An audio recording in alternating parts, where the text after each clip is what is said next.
রব্বুল আলামিন আমাদেরকে এমন একটা কিতাব, রব্বুল আলামিন আমাদেরকে এমন একটা গ্রন্থ দিয়েছেন যেই কিতাবের মধ্যে কোনো ভুল নাই।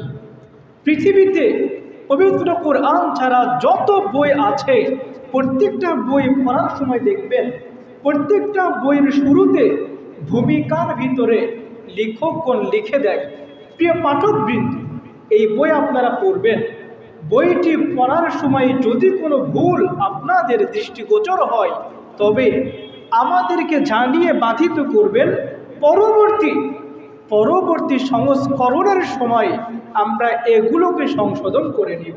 এমন লেখা থাকে কিনা?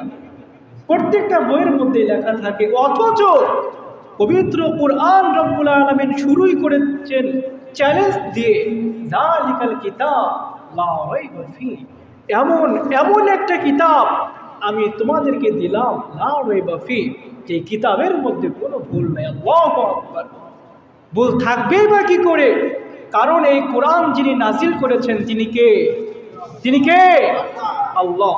যুগে যুগে এমনও অনেক নাস্তিক, এমনও অনেক অসভ্য ছিল যারা কোরআনের ভুল ধরতে চেয়েছে, তবে কোরআনের ভুল তো ধরতে পারেই নাই, বরং এই কোরআন তাদের গোটা জীবনের ভুলগুলো ধরিয়ে দিয়েছে।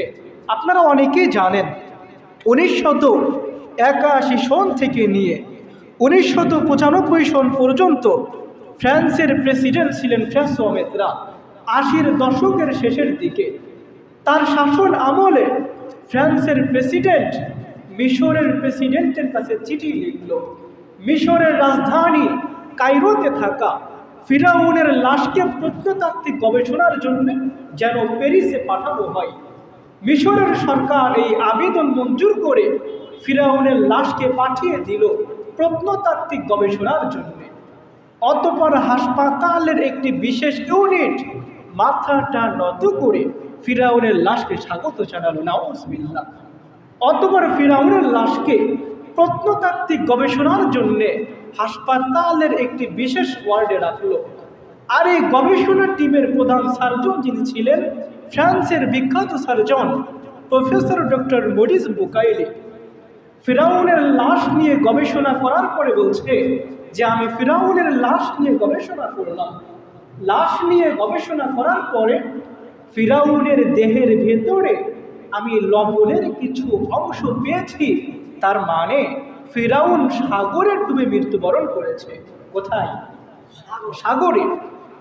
পাশ থেকে একজন বলছে, মাননীয় ডক্টর, ফিরাউন যে সাগরে ডুবে মৃত্যুবরণ করেছে এটা তো মুসলমানদের ধর্মীয় কিতাব কোরআনের মধ্যে আসছে। ডক্টর মরিস বুকাইলি চিন্তা করছে, হাউ ইজ ইট পসিবল, এটা কিভাবে সম্ভব?